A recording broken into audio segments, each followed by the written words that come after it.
Not only do I have to fight Tony Jaa at the end of the movie, I have to fight Tony Jaa and Iko Uwais at the same time. This is Jesse like having my back and being like, "Oh, Scott, I've written you a part, and you're going to beat both of them up." Yes. Like, obviously, I'm going to lose at some point, but for that brief moment, not only did I kick Tony's ass, but I kicked Iko's too at the same time.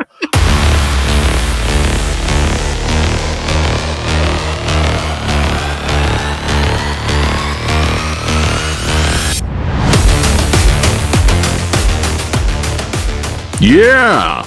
Oh, yeah. Oh, yeah. What is going on? It's your boy, President PhatSamuraiGuy, back again with another episode. And what? The legend is here. That's right. The man, the myth, the legend, the showstopper, the icon, the main event. That's right. Some call him the most complete fighter in the world. That's right. Scott Adkins, welcome to the podcast, brother. Hello, PhatSamuraiGuy. How you doing? Doing good, man. Good to see you. Wicker versus PhatSamuraiGuy.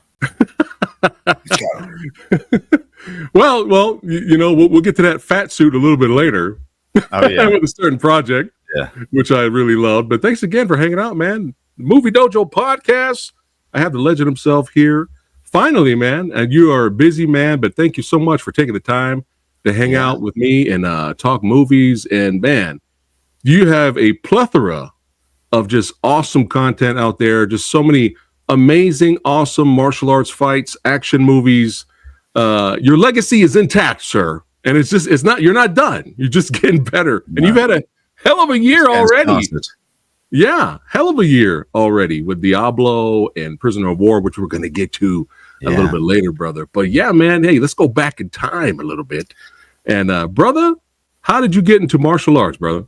Oh, well, my dad and my brother did judo, and I was 10 years old, and I was just dragged along to it because my older brother. And my brother and my dad, they stopped going judo, and I continued martial arts. But my brother did actually go back into judo and actually trains in jiu-jitsu now in his old age. So he is a lifelong martial artist, although rugby took up a good part of his time. Yeah. But that's when I started, 10 years old. Wow. Look at this guy. Oh, look at this handsome. And just take a wild guess who my hero was at the time. I mean, I've even got the pictures of him, like the ladies' pictures, you know, with the swim trunks on and everything. Cyborg, kickboxer, some guy from Brussels with muscles. Yeah. That's right. Yeah, you already got abs. Trying to attain those muscles at that point. Look, you already got abs, Scott. What the hell, man? I got abs and chest, but I was having to work on the biceps. The triceps. Oh, I love that photo, man. It's great. But I mean, come on, we all grew up Van Damme fans. You know, when Bloodsport came out and I was 13, I mean, it just completely blew my mind. You can imagine. And then you get Kickboxer next. Yeah, it's like, and then Lionheart and that run of movies that it went on at the most impressional time in my life as a teenager, 13 to 17, incredible. Yeah, I mean, seeing Kickboxer in the theater, my sister, my oldest sister took me, shout out to Tracy. Jealous. And it's still to this day probably one of the greatest movie going theater experiences I've had. I still remember it. You know, at the end when he does the kick on Thong Po, the audience looks like he wraps his shin around his head. Pretty much, yeah. But yeah. Well, I was training in the gym the other day, and I put on this 80s training montage music. That's right. All the classics come on, and then all of a sudden the Kickboxer soundtrack comes on. I'm literally in the gym going, "Yes, come on, I want Tong Po." Yeah, that's right, man. Just too many classics from Mr. Brussels with muscles, but man.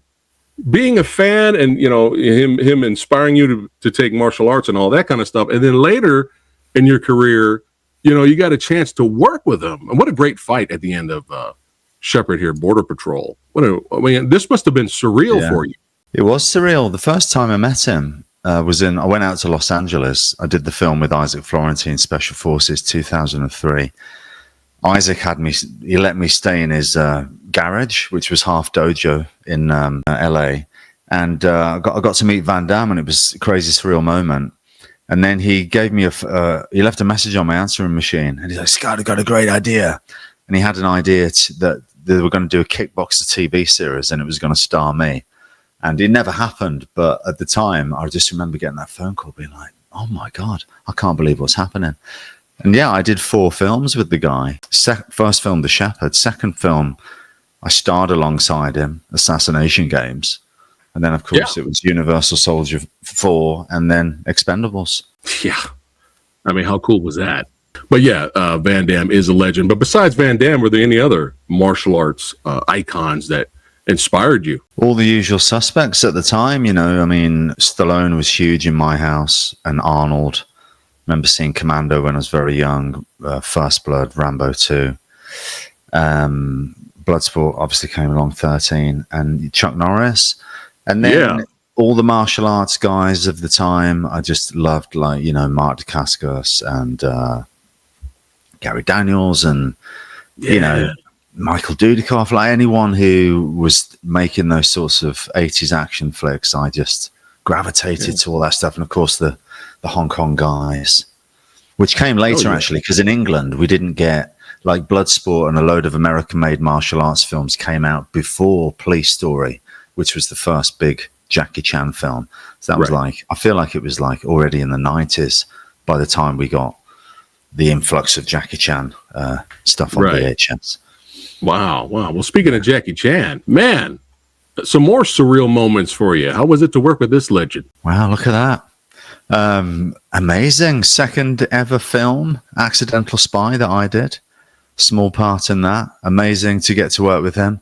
Had a very, like, small thing in a group fight. Man, high pressure situation, because you don't want to be the guy that messes up when it's a Jackie Chan film. Those guys, they expect a lot from you. And I fast forward to 2017. I was invited over to the Jackie Chan Action Awards, and I got awarded Best Action Star, which was this here by Jackie Chan. And that, that is a great achievement. That is amazing. How cool is that? Oh, is that an avengement? Is that the avengement bust you got back there? Yeah. I've got a few things. Yeah, awesome. How cool, man. Well, congrats on winning that award. I forgot that I was just in my tracksuit trousers. I apologize. Anyway, it was worth it. You're always training. It's fine. That's it. I'm just finished in the gym. See, there you go. There you go. Well, how cool was that? And then, man, this fight here with Jet Li in Unleashed, man, Danny the Dog, was so brutal and visceral and was just so entertaining. Man, that's my mate Silvio. There was the big guy. Shout out to Silvio Simac. Yeah, I love that guy. I had him on the show in the past. But that fight with all of you guys versus Jet Li and Unleashed might be my probably the second favorite fight in that movie. But so brutal. I mean, how difficult was it to put this fight together right here? Amazing fight. It was a complete set build. I feel like, and sometimes my memory plays tricks on me, but it feels like we had 2 weeks for that whole fight scene. Yuen Wu-ping and his team. Yuen Wu-ping directed the whole thing. And they just had a lot of time to make sure everything looked perfect, no rushing. And it's a phenomenal fight scene. Yuen Wu-ping at his best. I love Yuen Wu-ping when he's not using the wire work as much, and certainly in Unleashed and Fist of Legend, that is the case. Those are some of my most favorite fight scenes. Copy that. But Jet Li was cool, man. Like, very cool guy, just easy to get on with and hard working. And I remember we'd been rehearsing this fight with his stunt double for a long time, Tiger Chen, and Jet would just come out. And he'd just sit there, and he'd watch this, like, really complicated long take with all the weapons, like, once. And then he'd just get up and do it. And you're like, Jesus, he doesn't even need to rehearse it. That sounds about right. That sounds like Jet. But speaking of Mr. Simac, man, your fight, the opening fight in Undisputed 2 really set the tone for that movie and the type of action that we were going to get. And I tell you something, brother, you know, I'm a big, shout out to Michael Jai White. I'm a big Michael Jai White fan. Blood and Bone, baby. Spawn. That's right. I like Spawn. Okay. You give Spawn a break. All right. It's fun. But, I rented that movie. I know, actually, I bought Undisputed 2 on DVD. And because, again, I'm a big Michael Jai White fan. And, brother, let me tell you something, man. This was really my true first introduction to you. And your character here with Borica, it just really blew me away. When you did this kick, the Guyver kick, man, I was losing my mind. I couldn't believe it. So here's a little quick story. After I watched it, I brought the DVD to my job because I used to do security back in the day. Big guy like me doing security. Come on, it's normal. But I used to do security, and I gave it to a couple of coworkers, and they were like, "Oh shit, Michael Jai White, yeah, let me borrow that, bro." The next day, it was just Boyka, bro. Boyka. That's all they could. They could not stop talking. Right. I mean, they're already Michael Jai White fans, but they could not stop talking about you. And they had fun imitating you around the job. They'd call me on the radio and mess with me and stuff like that, and trying to do the Boyka voice. But bro, I mean, I was blown away, absolutely blown away. And this movie's important to me, not just because it's my introduction to you, and not just because it's a great movie, it's a classic, but it's important to me because around this time, me and a lot of friends of mine were getting tired and disappointed with a lot of big budget, AAA mainstream action disappointments where the action is lacking. And when we watched Undisputed 2, we were just like, thank God somebody out there is still doing it right. Shout out to Isaac Forente. Oh yeah, Isaac's amazing. I appreciate that. Look, Boyka, it's just one of these characters, like sometimes it all just comes together unexpectedly. I mean, I was playing the villain the best that I thought. I was very intimidated by Michael Jai White. I trained my ass off to get into good shape and put some muscle on for that movie because I wanted to be intimidating next to him, which is not an easy thing to achieve. I like to think that I did achieve it, but obviously look at me, I'm getting my ass kicked by Michael in real life, I assure you. But anyway, it just all came together. Sometimes you get that showy character, and it all just works. And I've had that a few times. You don't always get it, but yeah, God did it work for that. And it never ceased to amaze me. I go around the world, and everyone loves Boyka. I mean, I went to Kazakhstan the other week for a Comic-Con, and I get off and I ran into the supermarket, and outside is one of these punching machines, and it's a Boyka punching machine in the middle of nowhere. What? My face all over it. Boyka's face. I'm not, God, this Boyka guy gets everywhere. Wow, that's awesome. A Boyka punching machine. Yeah. Do you have a photo of that? They love Boyka out here. Yeah. Do you have a photo of that? Did you take a picture? I took a crap video and I tried to film it and kind of missed it. But I'll see if I can find it while I'm talking to you. But how cool is that? But yeah, it's just, and usually with action martial arts franchises, for the most part, 70% of the time, every sequel gets worse, which is not the case for Undisputed, in my opinion. I mean, when we get to Undisputed 3, and you fight, Mr. Marcus Zaror himself, shout out to him. I mean, this was just unbelievable fight sequences, were even better, in my opinion, than the second movie. So good. Well, I found that little picture. Oh, you found it? Yeah, right, let me blow it up. Blow it up there. You can see that that's one of those. That's epic. Yeah. It's covered in Boyka. That's in Kazakhstan. How cool is that? Yeah. Amazing. So, well, we knew we'd got a good one with Undisputed 2, and I was lucky enough to be the star of Undisputed 3, and I said to Isaac, we need to find the villain. What about Marco Zaror from that Kiltro movie? We loved how impressive he was and how intense. And I just wanted the best possible martial arts actor to play off against. And of course, we've got Lateef Crowder and Ilram Choi and so good other fine martial artists in the movie. And it's a great tournament movie in the style of Enter the Dragon or Bloodsport. Yeah. So, it works. But there's that emotional through line as well from Boyka and his relationship with Turbo. So I'm very happy with it. Yeah. And Isaac's a great director. Oh, yeah. Oh yeah, I enjoyed chatting with him way back in the day on the podcast. But something about Undisputed 3 felt refreshing to me, because when was the last time where you had the previous movies kind of, for the most part, antagonists actually becoming like the protagonists in the sequel? I mean, that's but we felt we could do it because rare. actually Undisputed 1 does do that. That's right. Ving Rhames is more of the bad guy than Wesley Snipes, and of course Michael's playing Ving's part. Right. Which I keep forgetting for some reason. Yeah. So we did do that. But then when it came for Undisputed 4, people were like, well, hang on, isn't this franchise all about the villain becoming the hero in the next one? I was like, not anymore. I'm doing the next one. Sorry, Marco. But yeah, so good. And then the fights again in the fourth movie. I mean, they shout out to Andy there. Gotta love Andy, man. I mean, this is both these guys. There's Tim Man and Andy Long. Tim is great. Both of them, some of the greatest kickers to ever grace our screen. So good. And when you fought Martin Ford, I was like, is that guy CGI? That's not a real person, right? That's not a real human being. That's a real freak. I couldn't believe it, man. I'm from a town called Sutton Coldfield, and within the town of Sutton Coldfield is a village called Warmley Village. Warmley. And that freak, Martin, was the local freak in Warmley Village. I'm sorry, I'd say I'm messing around. He's not a freak, but he's massive. But obviously I knew him and he's got huge with the bodybuilding. And I was like, mate, you've got to be in the movies, man. Look, just the way you look, we've got to get you in a film.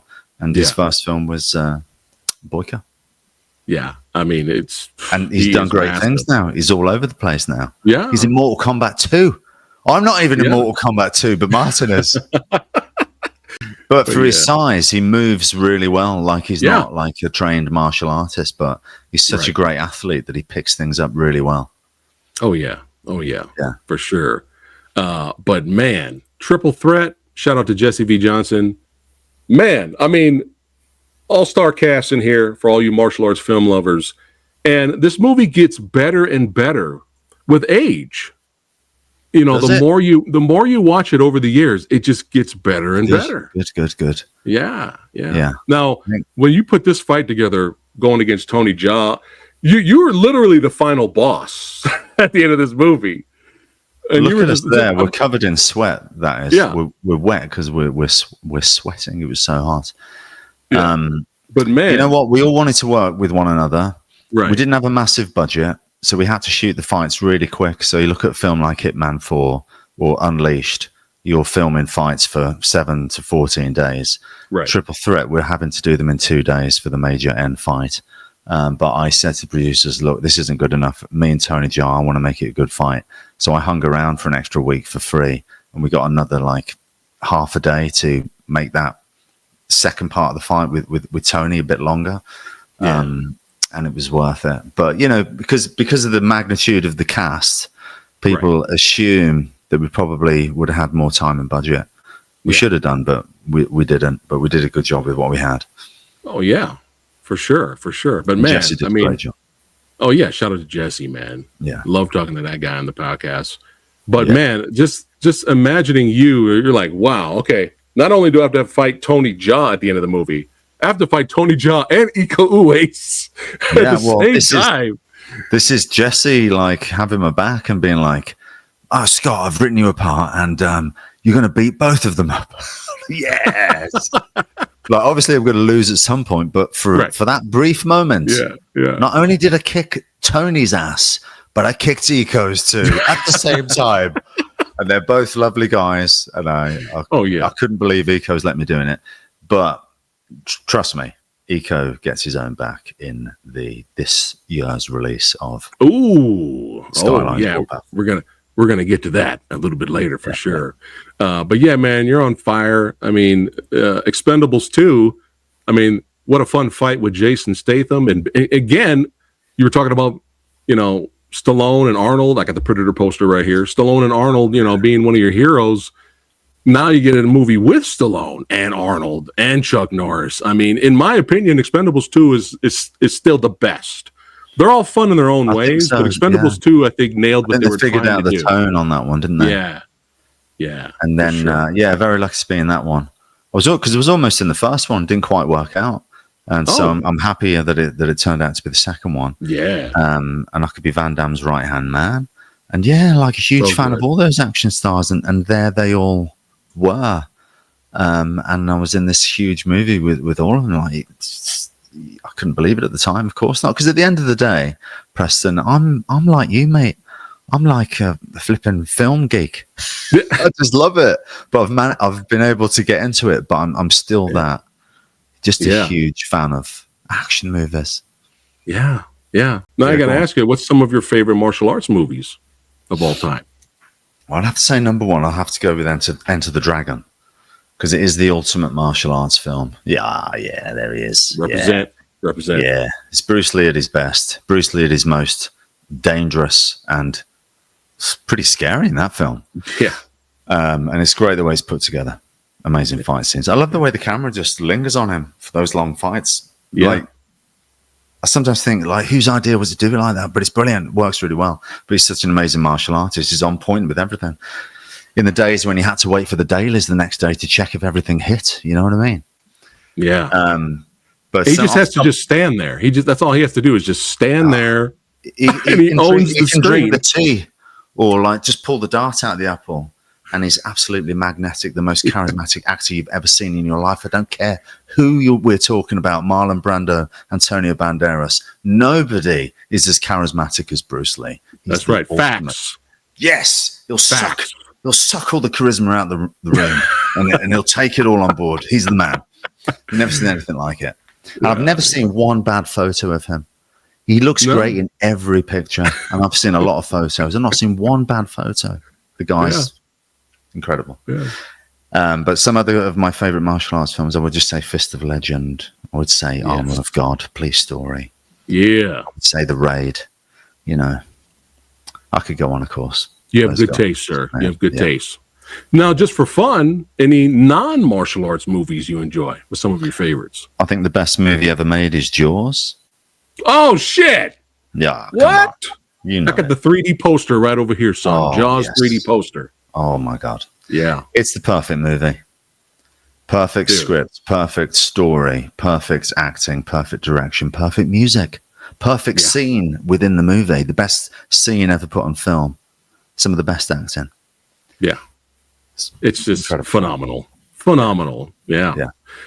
Jaws, baby. That's what I'm talking about. Yeah. But man, again, just bouncing around with some of my favorites here. I mean, you got a chance to fight Dolph Lundgren, baby. That's right. How was it fighting this legend here? Oh, yeah. Massive legend. Love Dolph. Get on really well with him. And it's just a pleasure. Like, he's a funny guy, and he really has fun with his characters, as you know. Bit like me, you know, doesn't mind playing the villain and getting a nice death scene and just enjoying that. And obviously, he directed me in Castle Falls, and I'm going to be working with him again very shortly, actually. And I've just got a lot of time for the guy. He's honestly like such a tough bloke. I know he was going through a cancer scare recently. I didn't know that all that was happening while we were actually shooting Castle Falls, and he was directing it.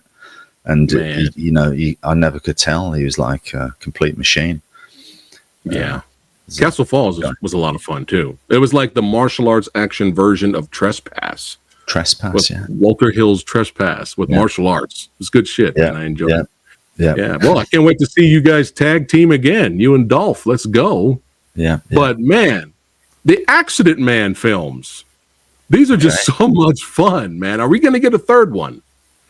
The question's going to come back a little bit later for another franchise, but it's on the back burner at the moment. Not sure. But that was my pet project when I got that comic book when I was about 16 or 14 or whatever it was, and I always said this would make a great movie. I got the rights to it, produced it, wrote it with my friend Stu Small from school. And we did two of them. Great, like fun, zany thing. I mean, I always felt like it should be like a Deadpool type of thing. Before Deadpool came out, they're trying to convince the producers like to do it like, when the first Judge Dredd came out, Sylvester Stallone, it was just like a straight up action film. It wasn't like the 2000 AD Judge Dredd. They did it the proper way with Carl Urban. And of course, when they did the movie Deadpool, that was always the vision of how I felt it should be like the comic is, anarchic, very violent and just zany. And that's what I wanted to do. And it wasn't until Deadpool was made that they were like, oh, right, okay, yeah, go on then. Do your Accident Man movie, which happens a few times. Like when 1913 came out, they finally said, oh, you know that one-shot movie you want to make? We get it now. You can do it. We'll give you the money. We get it now. Yeah. Enjoyed that one, too. Big moment in my life to bring Mike Fallon to the screen. Yeah. One Shot, I enjoyed that as well. But, man, look at Throwing Down with Amy. Shout out to Amy. Yeah, I mean, so many good fights. I mean, Michael Jai White and Darth Maul versus you. I mean, that was another amazing fight, man. It's not easy convincing Mike to lose.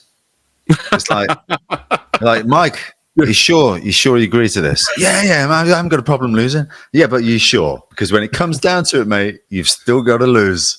But he's cool. Oh, it's hilarious, man. You know, I really enjoyed Accident Man 2, Hitman's Holiday. I mean, look, Jesus Christ, Scott. The air, the hops. Yeah, what an amazing fight. Wrecked my knee on that fight scene. My knee was really? killing me. Yeah. It's great working with someone like Andy Long there because he's an amazing martial artist, number one, but he's also an amazing fight coordinator, and he coordinated that whole thing, and he actually directed that action sequence. So good. And he's very, very supportive and will give you everything he's got. And I love that kid, and I think he should be a big star. I really do. He should. Yeah. Oh yeah. But he's doing great things though behind the scenes. He should be doing more, man. He should be doing more. Yeah, he should. He needs to get his shot. Yeah. Shout out to Andy, son. Yeah. But with Accident Man, Hitman's Holiday, man, when I got done watching it, of course I was laughing and just having a blast. But when I got done watching it, I turned and to my buddies and I was like, bro, every single fight in this movie had its own flavor. It was totally different. Every single fight was great. But it was every single fight was memorable as well, especially with the clown character. I was busting up that couldn't feel pain. Oh my God, that was brilliant. Well, it was a bit of an amalgamation of fight styles, to be honest, because like I normally use Tin Man, but he wasn't available. And the directors, especially the one director, because he's a stuntman, he's got a lot of experience with fights. So we kind of like different people were coming in and choreographing stuff. I did more choreography on that film than I've ever done. Like I choreographed quite a few of the fights, between us, not all myself. But I think that's why probably everything feels not very samey. And the end fight was completely done by Andy Long. Right. And the directors were over there shooting a different fight. But we had the other director filming with the camera. The Kirby brothers are fantastic. Yeah. Shout out to them, man. But everything comes together when you have the talent, the skill, on camera and behind camera, because you're just like me. We're the same. I've seen interviews where you were just like, stop with the shaky cam bullshit. And I've been saying that for years. Stop with the quick cut editing shake. You're killing it. You're ruining the talent. It was offensive. Yeah. Stop offending my eyes. I want to see the fight. I don't just want to hear it. Exactly. I've worked on the Bourne Ultimatum. Yeah. And I'm looking at it happening, and I'm like, I shouldn't have even took this job. What am I doing here? I knew what was going to happen, but now I can see it with my own eyes. I'm offended. That was still a cool opportunity, though, to be in there, though. But if anyone did it the best, of course, it was Paul Greengrass. I mean, that's his style. Yeah. So why change it for the action? Okay, fair enough. But then it got copied. That was the worst part about it. Like, this is the good way to do it. I mean, I've worked with a few directors where I've gone, so how do you see the action in this movie? And they go, I want it to be like the Bourne films. And I'm like, see you later. Exactly. Exactly, man. Oh, woof.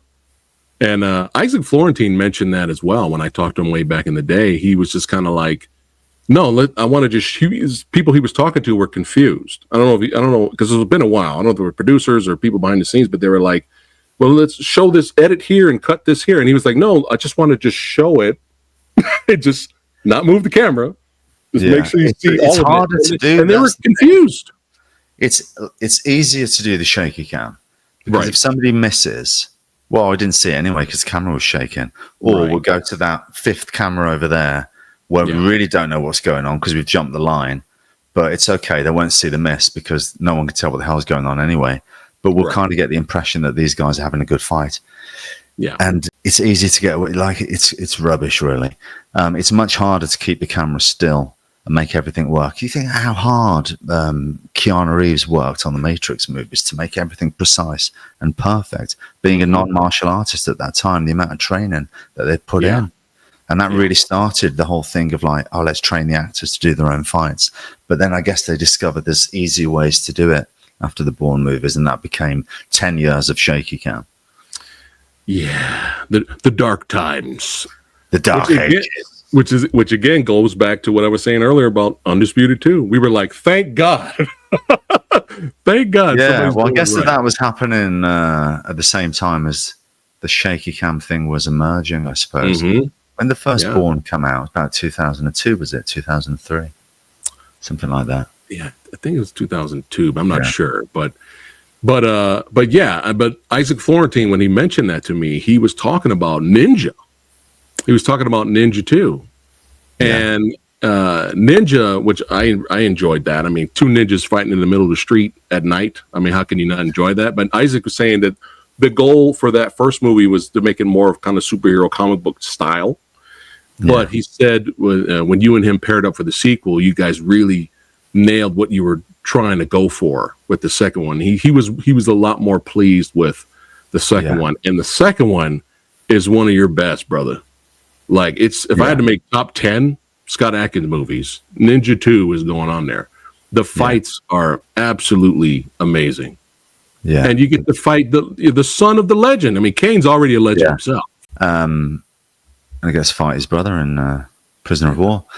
But yeah, Kane Kasuga is one of the greatest martial artists I've ever worked with. Super humble guy as well. He won't accept it. I'm like, you're one of the best, mate. He's like, no. I'm like, Kane, don't give me that humble stuff, mate. You're one of the best. No. That's right. I'm not as good as you. I'm like, I know you're not, but you're one of the best. No, he's better than me. But great guy. And so Ninja 1, we were a little bit, disappointed with the results. And so we just went a bit more old school with the sequel. And out of all the movies I've ever done, I'd say Ninja 2 has the most fight scenes in, even more than the Boyka ones. Because I'm doing every fight scene, Undisputed 3, there's a lot of fights, but sometimes it's other fighters. Yeah. But I'm in every fight scene. And I think I did something like 11 fights or something.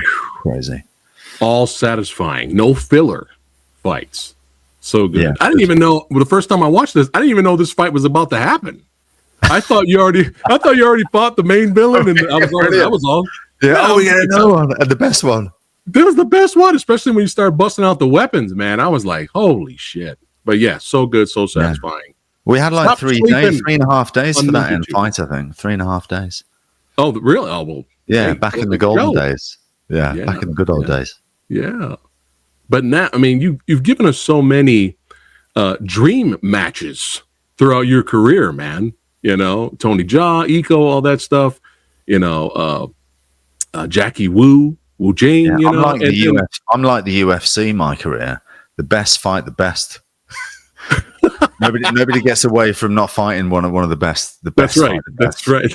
That's right. But man, speaking of dream matches, Donnie Yen in Ip Man 4. When you got the call to be the heavy in this and fighting the legend, what was your reaction? That was a good call. Because Donnie had requested me, and I'm like, yes, this is going to be, because obviously I want to go up against the best, like Tony Jaa, and I want to go up against Donnie Yen, and to be in Ip Man 4, it's like, because you grow up on those movies. Kung fu movies, and they don't make many proper like Hong Kong kung fu movies anymore, and that's one of the last franchises that does it. And also because it's kind of got this link to Bruce Lee makes it even cooler, you know what I mean? And so like to be the main guy and have Donnie request me was amazing, and I just did my best, and he's incredible, and I learned so much from him. He's one of the best to ever do it.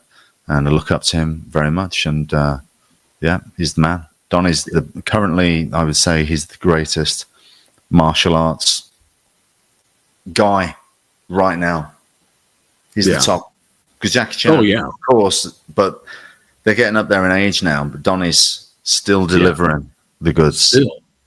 Yeah. I mean, that end finale fight that we showed at the Kung Fu Extravaganza panel at Comic-Con, the fight from the prosecutor. I mean, that one-on-one fight was nuts. He's an incredible filmmaker. So smart, so clever, so tough. Yeah. A little bit scary sometimes. It's all good, though. That's what you got to do. Yeah. You know, you're not going in there to mess about. You're going in there to make something really good. There's a lot of intensity, a lot of adrenaline, and a lot of like pressure to not mess up. We're here to do good work. Right. And it shows. You can't do it. We're not having fun. We're getting on with it. We've got business to take care of. That's right. Yeah. Business. Yeah. Business. What a great fight. What a great fight, man. But I got you here. I've been bugging Jesse too much. I love that guy. Yeah. But I've been bugging him too much about this question. Now we're coming back to it. Are we going to get a third movie? Scott, come on, brother. You got to make this happen. We need a third Debt Collectors movie. Come on. I'm willing.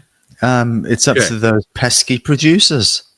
I've actually got a great idea for Debt Collector 3. I better not say it, but right. It may or may not feature French and Sue. Oh, getting up to some shenanigans in London. Okay. All right. Come on, producers. This is money. This is money. Printing money right here. This is gold. But that fight you had with Lewis, shout out to Louis Mandylor. I'm a fan of that guy. Yeah. But that fight you guys had in the second movie, was that an homage to They Live? Yeah, homage or complete ripoff. That's always one of my favorite of all time fight scenes. Yes. And I thought it was perfect for, the film that we had. Yeah. And so we came up with the idea to have this almighty ruck at the end that just feels like it's never going to end, but in a good way. Yeah. And great fight. Yeah. That's right. And Lewis, people don't understand. Lewis is an incredible martial artist, legit. Yeah. Full on. And he's really just a tough guy, but lovely guy. I love him so much. He's a great friend. Yeah, he's awesome, man. And Jesse's brilliant. Jesse's brilliant. Always make a good film with Jesse. Yeah, that's right. So let's go, producers. Come on. Let's get that third one going, baby. That's right. But that makes me happy. Not only you're a fan of Jaws, but you're a fan of They Live. That's right. Put the glasses on. Yeah, let's go. If you don't put these glasses on, you get started in that fucking trash can. Love it. I love it. But this one right here, man, we're going to get to Prisoner of War. We're almost there. But this one right here, I was stunned. My jaw dropped. And my wife, she's a huge fan of yours as well. And we were both quiet. Kind of similar to, Marco Zaror's character for different reasons in Diablo, where we were just mesmerized with the performance. Your performance in Avengement, man, we didn't see Scott Adkins anymore. And this was just an absolutely phenomenal performance. And, one of my favorite movies of yours of all time. Like if I had to pick right now, my number one favorite, it's Avengement. I mean, it's so good, man. Oh, thank you, mate. Yeah. Yeah. I mean, Jesse had this kernel of an idea. This guy walks into a bar and he's getting ready to avenge the wrongs that have been done to him. And the three of us went away and wrote that script. And so I knew the character inside out because I was writing it with these guys. Yeah. And I can't say that we knew we were making a classic when we made it, but we were working out as hard as we could. And you got to understand, we had something like 17 or 19 days to shoot the whole movie. It was a really chaotic production. There was a lot of stress and chaos within the making of the film. But then you cut it all together and then you see the first massaged cut And then you realize that, oh man, this is really working. And what I'm most proud of is the fact that we introduce Kane at the beginning of the movie and his complete monster, scary guy, scarred face, metal teeth, horrible bastard. And you like think you meet this guy and you're like, bloody hell, this guy's he's a wrong un, isn't he? And then through the flashback, you meet him the other end of the scale when he's this naive kid, and you see the progression of naive kid to absolute monster at the end, and it's completely believable, the progression of the character, and you actually feel for him and what he goes through and understand where he's coming from. And we had to end it with that almighty barroom brawl. I mean, I always said, look, we need a massive brawl at the end of this because that's where it's all headed towards. We have to pay off with it. And we were nominated for a Tourist Stunt Award for that end fight, for a tiny budgeted movie. And people love the film, and it found a life on Netflix and was on Netflix for a long, long time. People love it. So thanks, man. Yeah, man, it is a classic. This character, man, I'm telling you, so good. What a classic character, man. So good, so good. So this is a great example, a perfect segue of how versatile an actor you are, because you go from this, you go from this guy to this guy right here, baby. Well, still kept the teeth. Oh, nice. Oh man. Oh, when this was announced, I kept getting more excited for John Wick Chapter 4 because I was already excited we're getting a fourth movie, right? And then Henry Sonata's name dropped, and then Marco Zaror's name dropped, and then your name dropped. I was just getting more. I couldn't believe it. I was like, this is insanity. I mean, this movie's just phenomenal. So good. I mean, what are the challenges being in this suit and having that really fun action sequence with Keanu? I mean, was it really, how heavy was it? It wasn't that heavy. We had to make it look heavier. Okay. The way I moved was hiding the fact that it wasn't as heavy as that amount of fat would be, I imagine. And that's why I wasn't doing any like crazy like jump kicks, which probably could have done like something a bit more spectacular, but you would have seen that the suit wasn't as heavy as what it's supposed to be. Gotcha. The real tricky thing was because I was doing day shift at the time, or in the middle of the pandemic, they had to scan my head. They started building the fat head, and then someone else was building the fat suit. And I'm there in California working on J.J. Perry's movie, trying to come up with the accent for the character, trying to get a picture of him in my head. But I never really knew what the character was going to look like until I put the whole thing on, which was very late in the day. So I had this feeling of, I don't know if this is going to work. And I took the voice of the guy from Indiana Jones, Raiders of the Lost Ark. Fraulein, what shall we talk about? That guy, that was my like way in on the voice. Amazing. And it all comes together, and I was like in my dressing room looking at me with the full costume with the voice thinking, yeah, okay, I think this is going to work. But there was a lot of pressure because that whole costume cost quite a bit of money, and the producers were a bit like, why are we doing this again? So there was a bit of pressure on Chad's shoulders, the director. But yeah, it all worked out. Yeah, so good. Shout out to Chad. That's right. Thank you, Chad, for putting me in one of the greatest action movies ever made. I appreciate it. And I'm available for the next one. That's right. Let's go. Your twin brother. Brother. I'll just be a completely different character. I mean, come on. You could, yeah, actually. Oh, man. But yeah, it's so good. Just a phenomenal action set piece in the club. Great fight, great character. And Vincent William, the stunt guy there, taking that hit. Incredible stunt guy. Yeah. One of the best. Do you know if Chad was inspired at all with how Sammo Hung? Yeah. So it's confirmed.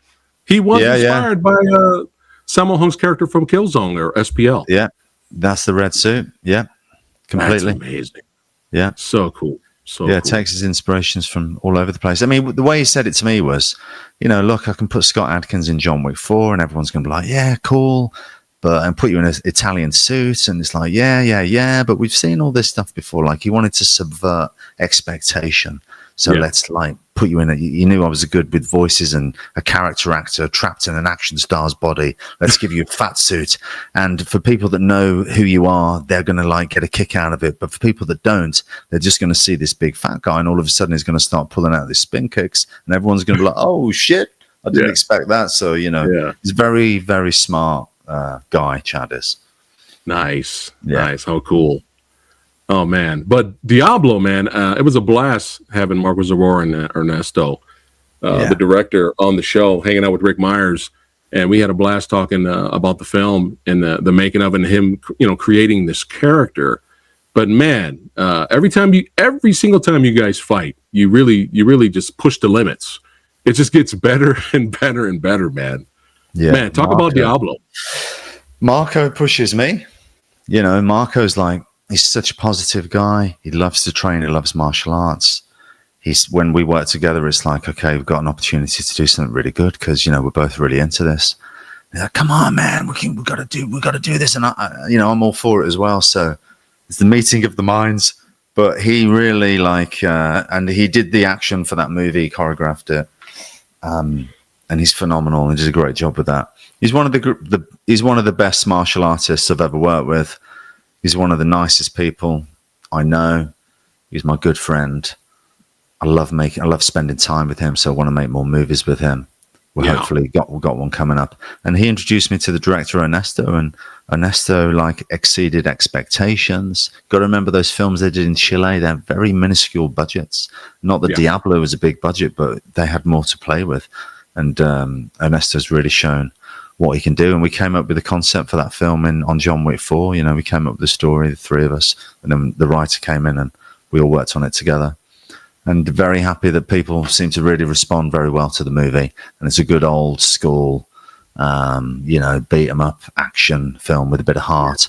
And Marco's character is just, like Boyka, is just a really showy, explosive character that's very enjoyable to watch. Oh yeah. It's one of my favorite martial arts action movies of the year, and I've recommended it to other people.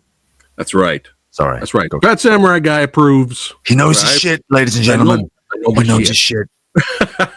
But yeah, I've told a whole bunch of other buddies about it, and helped spread the word, and they had the same reaction. They're like, "Oh yeah, it's going down top 5 2025 martial arts action movies of the year."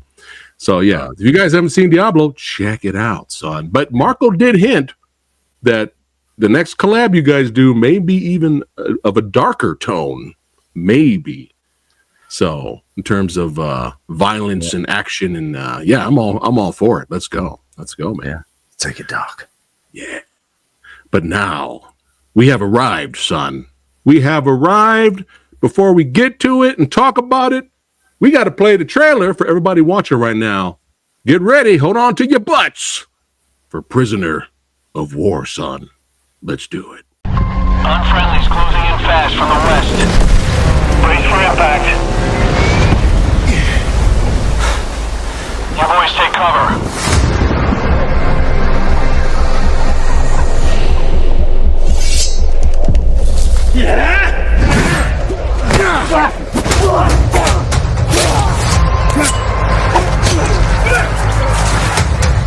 Look now.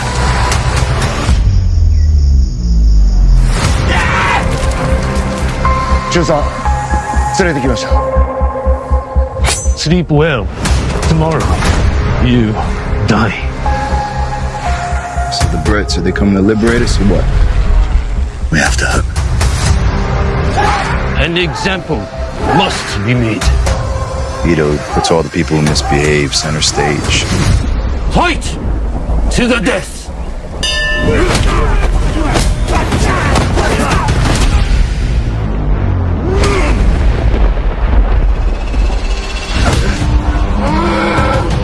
You will keep fighting. Oh, I'll keep fighting. You can keep lining up your men. Eventually, you'll just run out of warriors.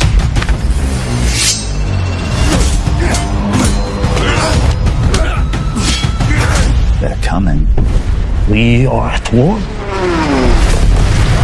We are prisoners of war. There are rules.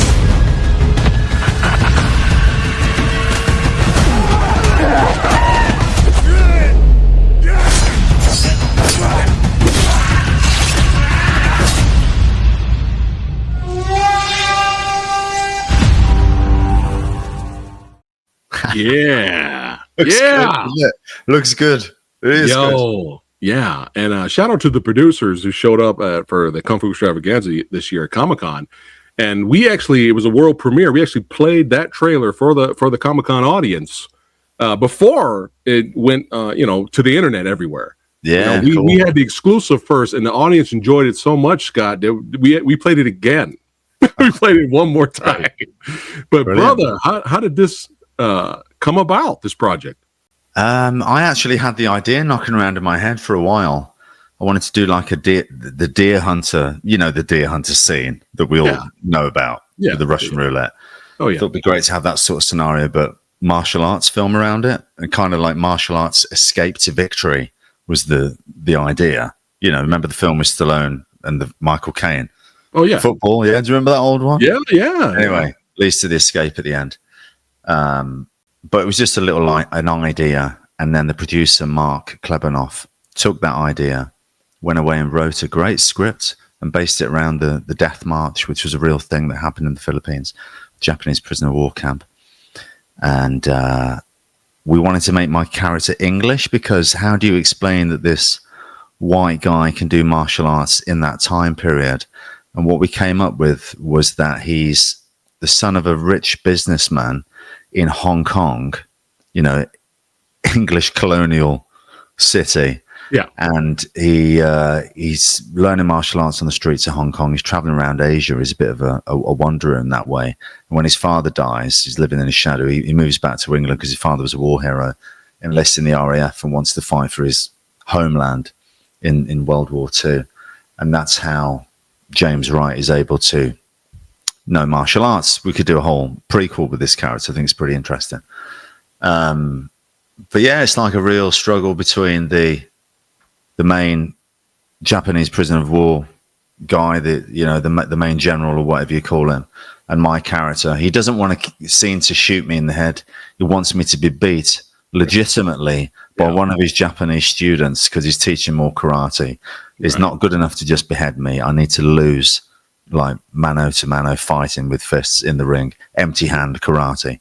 And that's what it is. That's what the movie is. And so Lewis came on board to direct, and I knew he'd be a great director because I worked with him as an actor, and he was always so good in that way. And I just had a sense that he'd be a good director because of how he would direct the actors brilliantly. But he's got a real keen sense for cinema as well, and he comes up with some very cinematic, heavy light stuff in this. He tells a great story.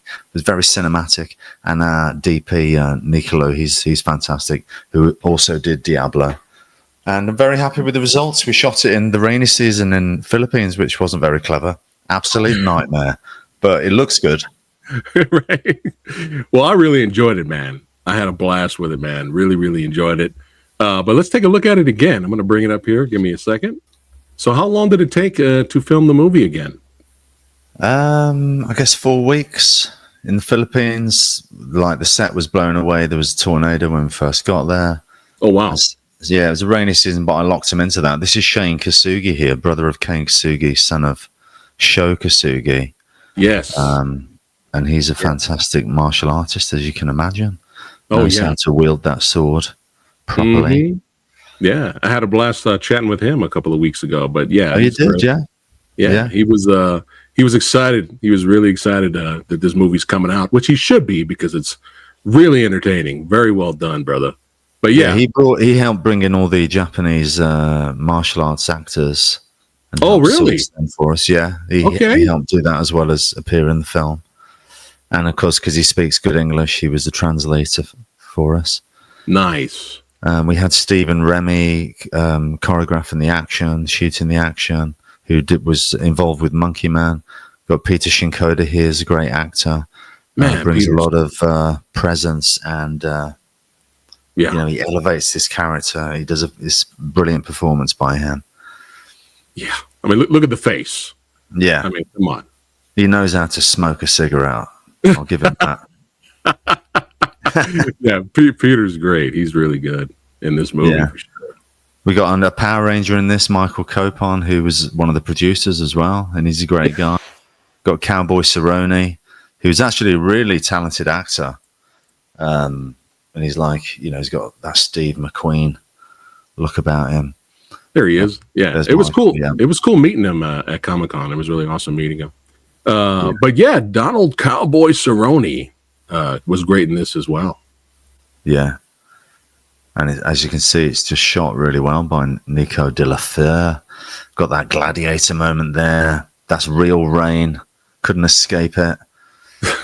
We used this iron palm technique, which is actually something that the director Louis Mandylor knows and is trained in.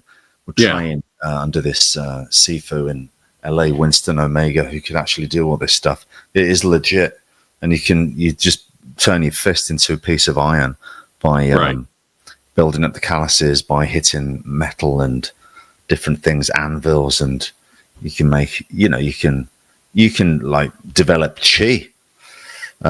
For real, it's like a very mysterious thing that not a lot of people understand, but I believe it's like it is a thing. I mean, according to Lewis, I don't know about my chi, but Lewis tells me it's a thing. So nice. But yeah, once you bust out the forbidden move, Peter's character was like, "Oh wait, hold on." That really intrigued his character. Yeah, he was like, "Wait a minute." He knows some serious stuff. Where did you learn that? Yeah.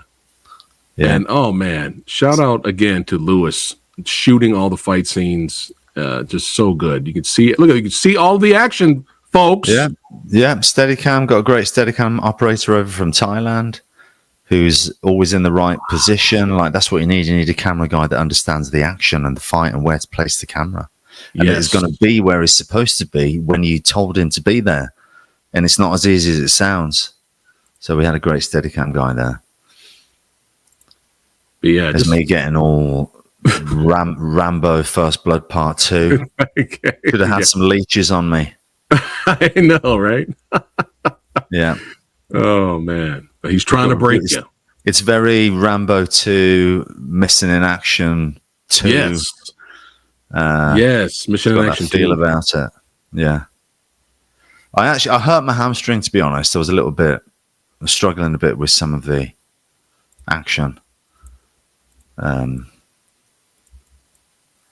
still, still getting it done. We kept the fights gritty and realistic because you've got to have action that fits the tone of the movie. Yeah. If we were doing like Power Rangers stuff, it wouldn't match the film that we're trying to make, which is played seriously. It's not like Accident Man, which is for a laugh. It's the drama is real, and we've got high stakes. Has this ever been done before? I don't think it has with the World War II setting. And I guess you could say Ip Man does it. I guess. But that's the Chinese Hong Kong version. This is right. This is my Chuck Norris version. But yeah, I like, I make martial arts films, I make fight movies, but I always like to mix it up in different genres. And so now we're doing the World War II version. Yeah. And of course, the first question is, well, how does my character know martial arts? But once we figured that one out, let's go. There could be only one. Look at the shot. Look at the shot. Look at the shot. Okay. Yeah, beautiful. Beautiful. Lewis knows what he's doing. He knows what he's doing. Yeah. He makes me look good. Look at those fingers. Elegant. And the hair is perfect. There we go. Yeah, Peter did a great job in this action sequence. Yeah. All the actors did great. Yeah. Oh, good. Yeah, it's a good story. I like films like this. It's men against the elements, just trying to survive. Now, go on. Donald here faces off against another legend, Masanori, right here, and it looks like he really took. Look at that! Ooh, he took a bump. Masanori took a bump right there. Yeah, I've got to be honest. I didn't quite know how good this guy was until after the movie. Right, because I wasn't even there for the fight, and no one had told me. I hadn't seen the films that he's done. I've seen clips since, but it wasn't until I watched the movie I was like, Jesus, this guy can move. Wow. I didn't realize he was a martial arts guy. Yeah, baby assassin. But that's the thing; killer. they're always so humble. The Japanese, they're like nobody broadcasts the skill. Yeah. It's like, no. No one shows off. Well, It's just me there showing off with once cowboy. again, Scott, you've given us so many dream matches throughout your career. I think it needs to happen with Masanori. Okay, we need future know. movie. Now I know. Yeah, Scott versus Masanori. Let's go. Yeah. But yeah, people getting punched through walls. I mean, it's good. Look at it again. Just cinematography is on point. Yeah. Yeah. It's, the jungle gives you a lot to work with, and lots of night shoot stuff. So good. So good. Nico's fantastic. And, the rain was a real pain in the ass, but it looks great when you capture it without water on the lens. If you can figure that bit out. And the fact that the sun comes out and then goes away again, it starts raining again. But when it works like that, it works. Yeah. Yeah, man. Phenomenal stuff. Hey, ho, what? That movie scratches the martial arts action itch, baby. Yeah, man. Good stuff, mate. Really enjoyed it. Really enjoyed it, man. And you're not done. We have so many future awesome projects coming out. So before we get close to wrapping it up, again, going back to what I said earlier, some franchises, it's extremely rare when the franchise sequels actually get better than the previous movie. And let me tell you something. I've had the director on the podcast many years ago. Great guy. But every Skyline movie that comes out is more entertaining than the previous one. And brother, I cannot wait for Warpath. Let's fucking go. Scott, talk about it. Well, I haven't seen the finished product yet, but hopefully we can elevate for the third one. Obviously, I'm back working with Eco again and his whole team with the action. Yeah. And I love Eco. He's such a nice guy. Got a lot of time for him. Genuinely very nice guy. Oh, but yeah, I'm stoked for this because I'm a fan of the franchise, man. I like all of them. Yeah. Yeah. I was pretty jet lagged when I shot it. They flew me in Christmas time to Indonesia. And I was like, because whenever I travel east, it takes me at least a week to get over the jet lag. But I was straight into it. So I was a bit of a mess. But yeah, Prisoner of War, phenomenal stuff, great fights, fun characters, great story, great performances. You guys will definitely enjoy it. And Scott, brother, thank you so much for being here today, hanging out with your boy, man. Thank you so much. Thanks, Preston. I appreciate it, mate. Thanks for the support. Thanks for loving martial arts action movies, just like I do. I'll keep doing my best to give you some good ones. Plenty more coming down the pipe. And I'm just getting started, so we'll have to chat again. Oh, yeah, for sure, for sure. Don't forget, guys, Prisoner of War, baby. It comes out September 19th from Wellgo USA, the almighty Wellgo USA. Make sure you guys check it out everywhere, baby. Scott, hey, you know what? This is your second home now. That's it. Yeah. Your second home. Come on back, brother. Do it in person next time. Yeah. It's all good, man. That's it. Flying to England for the next one. But yeah, thank you so much. And hey, everybody, click on the links in the description box below to follow Scott on all of the socials. That's right. Keep following him on his awesome filmmaking journey. Like he said, he's just getting started. And don't forget to like, share, and subscribe to the Old Samurai Guy. Follow the Movie Dojo podcast right here on YouTube and on Spotify. And we'll see you guys on the next one. Take care.